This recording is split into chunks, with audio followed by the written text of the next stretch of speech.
Coming up on this episode of Freedom from Fire, we'll examine public transportation and specifically look at how Amtrak works to keep its passengers safe. We'll also discuss some alarming facts about poverty in our city and hear what one local group is doing to help our youth or our at-risk youth. We have a lot of that plus more, so stay tuned to Freedom from Fire.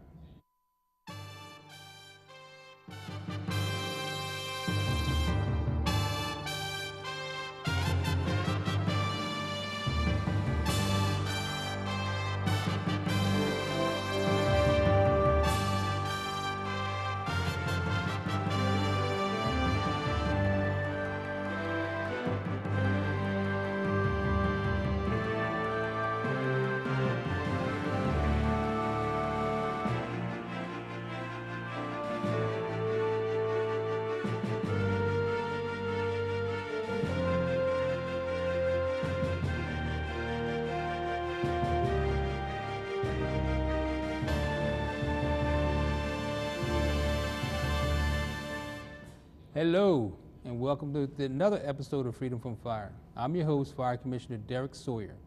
Here at Freedom from Fire, we aim to improve your quality of life by giving you fire and life safety information. We also introduce you to our local safety partners. On today's episode, we'll talk with two guests. First, we'll explore public transportation with Amtrak's Regional Emergency Manager. We'll hear how the rail system that serves over 30 million passengers every year works to keep you safe. Then, in the second half of our program, we're going to talk or take a look at being poor, what it means to be poor for our children in our city. The effects of poverty often go beyond the day-to-day issues and can live with children for their entire lives. The community group Men in Motion in the community will be here to tell us how they are empowering our citizens. Before we get too far into our program, though, we're going to turn to the LaSalle reporter, Callie Montana. She quizzed people to see how much they knew about Philadelphia's public transportation system and what they should do to stay safe when using it. Callie. Hello, I'm Callie Montana, and today we're outside on this beautiful day, getting ready to test LaSalle University students about public transportation and the safety factors they should know while using it. Let's check it out. Philadelphia is the 5th highest city to use public transportation. What % of people in Philadelphia are using it? I'd say 40%. 35% maybe? 25. 60%. 78. It's actually 25.9%. Really? So it's not as many as you would think. I thought it would be much higher. What is Philadelphia's public transit system mainly operated by? You guys know this. Yeah. Patco and what is SEPTA? SEPTA. Oh, I don't think I do. I'm not from here. SEPTA? SEPTA. Yes. How much safer is it to ride a transit bus than to travel by car?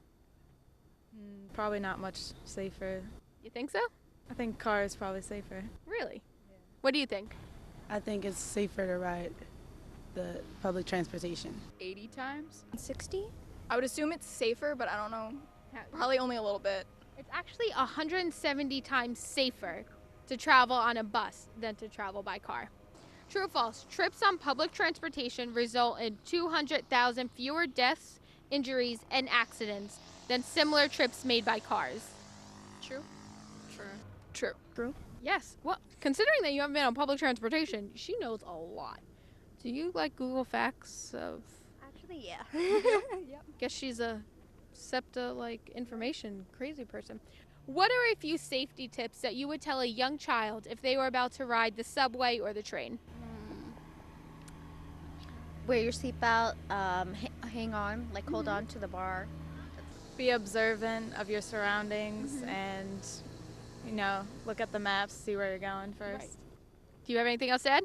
Don't talk to strangers. Don't keep your headphones in your ears. Be alert and keep your phone away. Yeah, exactly. And tell them don't stand too close to the edge. And like you said, be alert, keep your phone away. What are the 5 most important ways to protect yourself while using public transportation?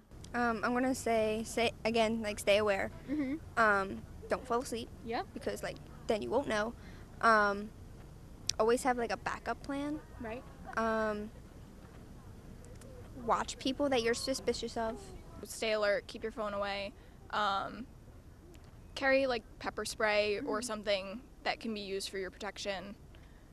Like stay awake, because a lot of people travel at night and it can be hard to stay awake on the subway, but you gotta try your best. That is exactly the correct answer. Look at you. In event of an emergency while taking public transportation, what should you do? Remain calm. No, I would leave as fast as I can, like from where I am. Yeah, I would do the same, and then like if I'm in the bus and it rolled over, get out the emergency window and try and help people if I can. Right. You also want to stay calm during this time because people tend to go crazy, and you also want to listen to what the head person has to say. Now, in 2014, how many Americans took trips on public transportation? Shoot in the billion range. 5 billion. 4 billion? 1.3 billion? It's actually 10.8 billion, that is the highest it's been in 58 years. Wow. Thanks, Callie. As you heard, at least a quarter of our city population uses public transportation. Our first guest, Amtrak, estimates that around 85,000 passengers ride its railways every day. That is a lot of people. Unlike the airlines that have a single point of entry, the Amtrak rail system has multiple points of access. It also shares facilities with commuter rail operations and city transit systems handling millions of daily passengers at hundreds of stations. We've all seen in the news stories about train derailments and terrorist attacks. With such an open system being used by large numbers of people, you can imagine what an enormous process it is to keep everyone safe. In order to do so, Amtrak has formed a new emergency management and corporate security department. The company says this new department integrates existing company-wide efforts into a single cohesive unit. To tell us more about Amtrak's regional emergency manager, Mr. Bryant McDonough is here with us today. Bryant. Thanks, Commissioner. How you making out? Good, sir. How are you? I'm good. Thanks for joining us. Thank you. So tell us a little bit about your career and what do you do as an emergency manager? I've been with Amtrak about 7 years now. My role is currently as a regional emergency manager. I've had several different job functions coming into Amtrak. Prior to that, my previous career is in law enforcement, and so it kind of works into the role that I'm going to explain in a second. Right. Working with the external stakeholders. So currently as a regional emergency manager, I'm the main point of contact for Pennsylvania and Ohio. That's the territory that I cover. Pretty large. Yeah, it is, for internal and external stakeholders. So internally, it encompasses everything from the security aspect, from TVs, CCTVs, station hardening, bollards, that type of thing, to training our employees. Mm-hmm. We exercise different training programs that we have throughout the corporation at all levels. Externally, a lot of training is involved. So we train police, fire, EMS on how to respond to train derailments, train emergencies, any incidents that involve our stations or our right-of-way or track area. So that's a great combination with the background I have and currently training as a regional emergency manager. So what type of emergency would you expect to see as a emergency manager? At the stations and on the trains, it's pretty similar. We have police events. You know, we have a lot of people coming through our tracks and stations every day. So we have the police response, we have emergencies, medical emergencies, heart attacks, that type of thing. Right. So our employees are trained to handle those medical emergencies as well. While the trains are out and en route to different stations, we come across those incidents as well as others where there could be a trespasser strike, somebody out on the track area that was struck by a train. And that's what we train all the first responders, how to safely come and handle those incidents. Right, right. So I know it has to be a big challenge to try to make sure you run a secure system and still allow people to move around freely. Sure. It has to be a big challenge. So how do you accomplish that? Well, as you mentioned earlier, we're a lot different than the airlines. So Right. it's a very open market. We have a lot of access points, and some of the things that I mentioned previously with the stations themselves, from the CCTVs, smart ID cards to limit access to certain areas, as well as training. A huge portion of our forefront here is training, and training our employees as well as training and educating the public. Right. So you do that with different messaging throughout the station, messaging on the trains. So you talked about messaging. I know in my time in Homeland Security, I started the fire department's first Homeland Security unit. And the Homeland Security has a message that says if you see something, say something. Yes. So how do you take that message and apply it to emergency management and Amtrak?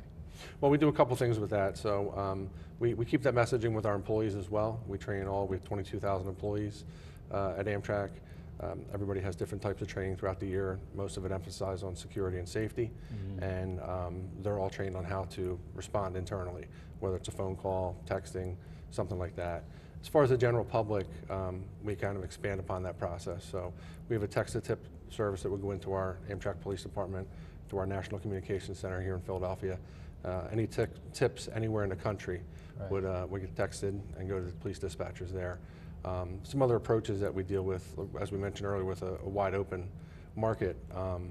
We have officers scheduled or stationed throughout all of our stations. They do inspections and walkthrough of our trains. All of our crew members on the trains themselves, whether it be the conductors or the onboard service people, the people serving the food and things like that, they're all trained to, one, be cognizant of what's around them, as well as the feedback that the passengers are giving them. So then they would relay that information to the appropriate authorities. Nice. So if someone wanted to sign up for like a your text alert, you have text alerts, right? We do have texting service. What would how would they sign up for that? There's no signing up. So I know in the city there's a program that you can sign up to look up, speak up, but we are using See Something, Say Something campaign right now. Right. So they can text the Amtrak Police Department directly. Oh, great. APD 911, Gotcha. I believe. APD 911. So if you did encounter an emergency, what were some of the first steps that you would take to try to mitigate, let's say, give me an example. So if it's a security emergency, say on the train? That's one, yeah. Okay. Well, like I said, we would rely on the crews. Our crews hopefully identify any situation first, whether it be a suspicious bag left on the train, a suspicious person.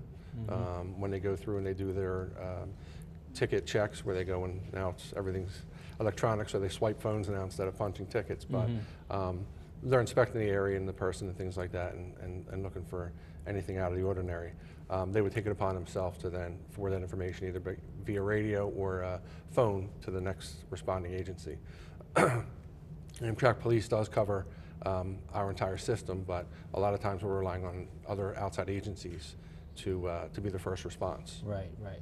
So if you do have an emergency, you have like 5 cars, 10 cars, what's the most cars you can have on a train? Well, there's a couple different services in this particular area on the Northeast Corridor, or what we refer to as the corridor. The main 2 sets that will come through here, there's a set out of Harrisburg that typically has 5 cars on there. Okay. And then the other regional trains that would go, say, from Washington, D.C. up to New York or Boston and back. Some of them have 9 cars plus the engine. So let's say there's a lot of people. Yeah. So let's say you have a 9-car train and you have an emergency. How do you communicate with the passengers? There's PA systems throughout.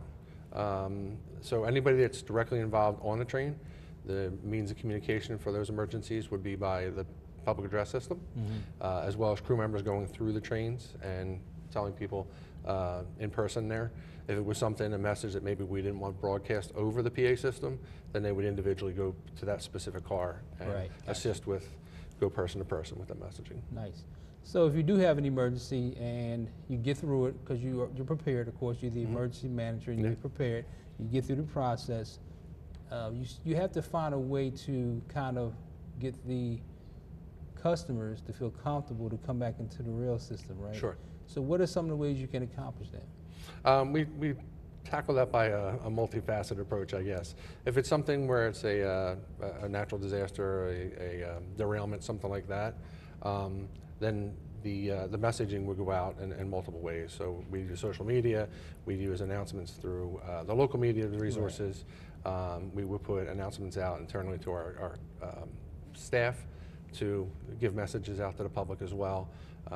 We put in seat backs, just like in the airplanes. We have that little pocket in the back there. A lot of our security and safety messaging goes in there. So it's just an overall approach to ensure the safety. Gotcha. If it was a security event, then obviously we would address that in a different fashion. Yeah. Well, we shared a whole lot of information. I want to thank you for joining us, and I hope you have a prosperous and safe career. Thank you. Thank you. Thanks, Commissioner. Remember, always be observant when you're traveling. If you notice anything suspicious or unusual, please report it immediately by calling the Amtrak Police National Communications Center at 800-331-0008. You can also text information to APD11 from a smartphone or 27311 from a standard cell phone.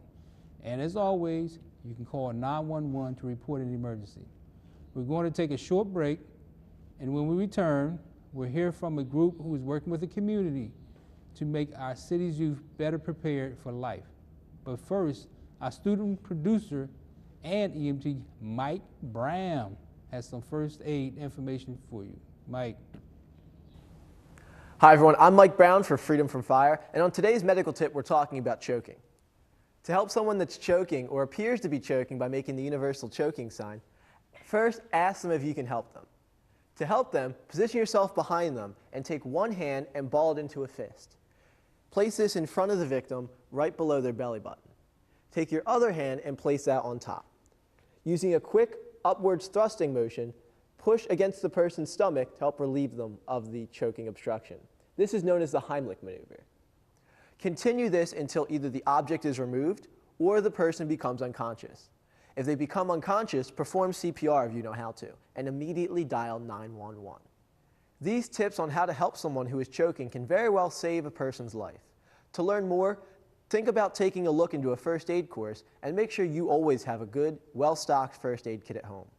For Freedom from Fire, I'm Mike Brown.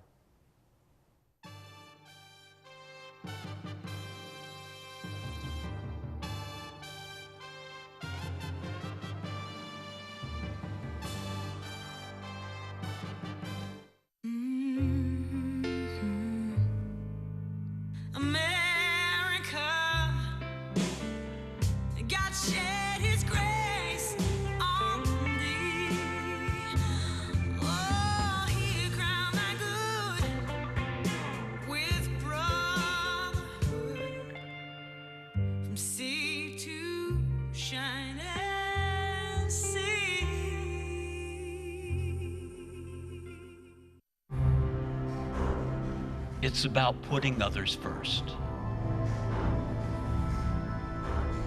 It's doing your best at whatever you do. It's about being honest with yourself, with everything. It's all of these. It's more. It's commitment. This message is brought to you by the U.S. Air Force.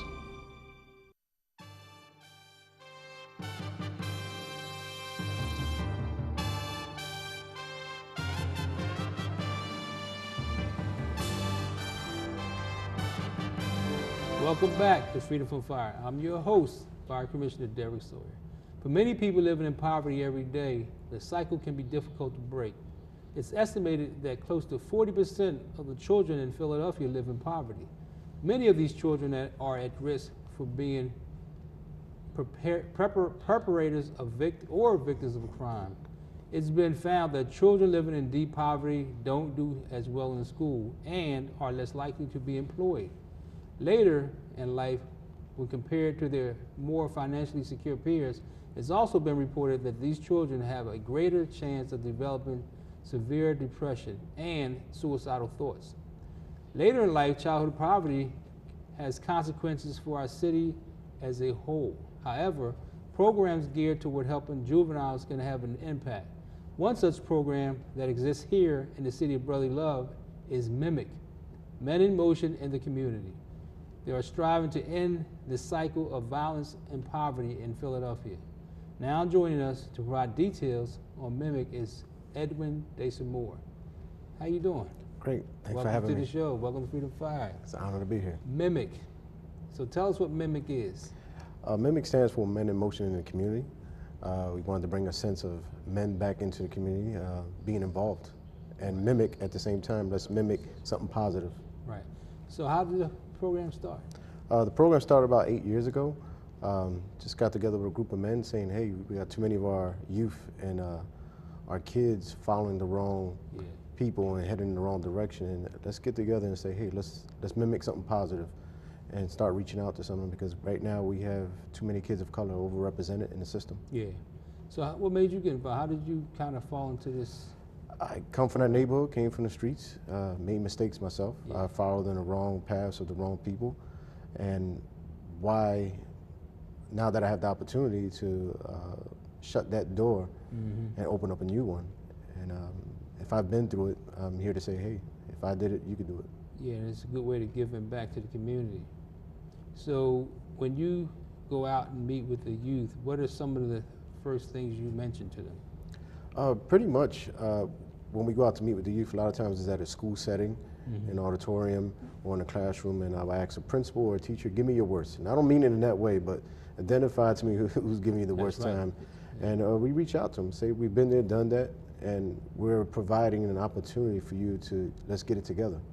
So tell me what you can offer someone that's a high-risk youth. You meet them, you go, like you said, you meet with the teacher, say, look, give me your worst, I want to help you out.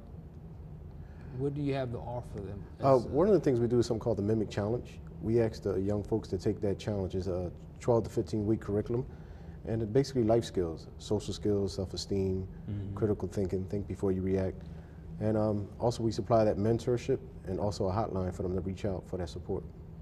So what is the age group that you usually bring them into the program? The age group is usually from ages 12 to 22. But lately, we've been getting them a little bit more younger, from the ages of 7 on up. So you talking about ages up to 22. So that's adulthood. 21 is adulthood. 21, 22.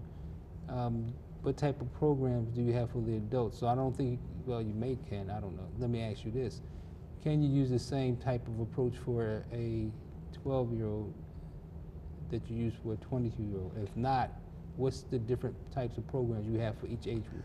No, it's a good question. A lot of times it's the same material, but we just switch up the language. Gotcha.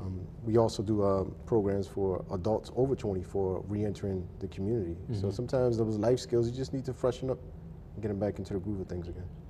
So you say freshen up. What other types of programs do you offer to help assimilate, to get them to assimilate back into the community? Pretty much the social skills is a big piece. How to do a job interview. How to dress for the occasion. Right. Pretty much, and also that mentorship. So what has or have you had a chance to document your success rate? What would you say your recidivism rate is? Very good. We have some boys now that are coming back and helping us out to mentor, who was a part of our program 8 years ago. We have some that are in Bloomsburg, Penn State, Community College. Some of them are working on their bachelors now. Nice. And coming back to give back. And these are the same kids that were given to me who people said, these are the worst. Right. So do you have a large core group of people that's part of Mimic? How many people are We have part of your program? primarily volunteers. Right. Primarily volunteers. We have over 50 volunteers, people who get involved. Nice. That's a lot of people. And that number climbs up and down. But a lot of times folks find their way to get involved. Not everybody mentors, but someone finds something they could do to be involved. Right. So with that being said, if someone wanted to be part of your program, how would they join? They can reach out to us at our website, mimicphilly.org. And at the same time, they can also reach out to us at our hotline number, 267-414-6836. Great. So you talked about people that want to join, how they can join. The number one question with a program like this always is funding. So how is your program funded? Our program is funded through donations, also activities funds. And a lot of times we like to say human capital, just people getting involved. Yeah. So let's say someone's watching, they like what you're saying, they like what they hear. How can they donate to your program? They can also go through our website. We have a PayPal. So if they want to give, just click right onto the PayPal button, and we'll be very grateful. So if PayPal is one way, if they can't afford to donate, they can donate their time and effort, right? Yes. And if someone, let's say a parent has a child that they're struggling with and they wanted to reach out to you, what would you recommend to them? How would you recommend them to go through this process? Either go to the website. If they don't have that, they could give us a call on the number there, 267-414-6836. And at the same time, we have a rec center, which is one of our headquarters, called Waterloo Playground, off Howard and Cumberland. It's 2502 North Howard Street. More than welcome to stop on in. So when you started with this program, how long have you been with the program? 8 years. 8 years. What were your goals and vision for the program? My goals and vision was two things: to have men involved, and the second piece is to give our youth an opportunity, a chance. So 8 years into the program, has that changed any, or have you thought of some new things that you want to add on to it, or just still the same? Pretty much still the same. We like to be consistent with what we do and not try to change it up. What we're doing is working. Why change it? That's true. That's true. So I look forward to learning more about your program. I hope that people that are watching utilize the information that you gave them, the number or the website, to make sure that we can help our youth going forward. So normally what I do with most of my guests is have them join me in the fire safety pledge. Okay. You mind joining me? Yes, sir. All right, let's raise that right hand up. Ready? Yes, sir. I love my family, and I'm also responsible for their safety. Therefore, I pledge the following. I pledge to have at least one working smoke alarm on each level of my home. I pledge to test my alarms as recommended and replace my alarms with new lithium battery-powered alarms when needed. I pledge that every family member will sleep with their bedroom door closed. I pledge to develop and practice a home escape plan. I pledge that if I cannot afford smoke alarms, I will call the city's non-emergency number 311 or visit www.phila.gov/311. All of this I do solemnly pledge. Thank you. I urge you all to take the fire safety pledge along with your family, and if you haven't already done so, go to freedomfromfire.com to review our fire safety checklist and prepare a home escape plan.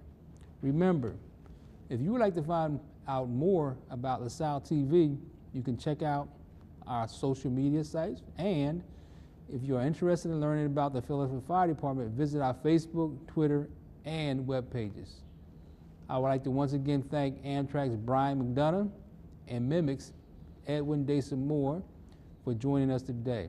I also would like to thank you for tuning in and watching. So until next time, remember, fire is everyone's fight. Stay safe and remain free from fire.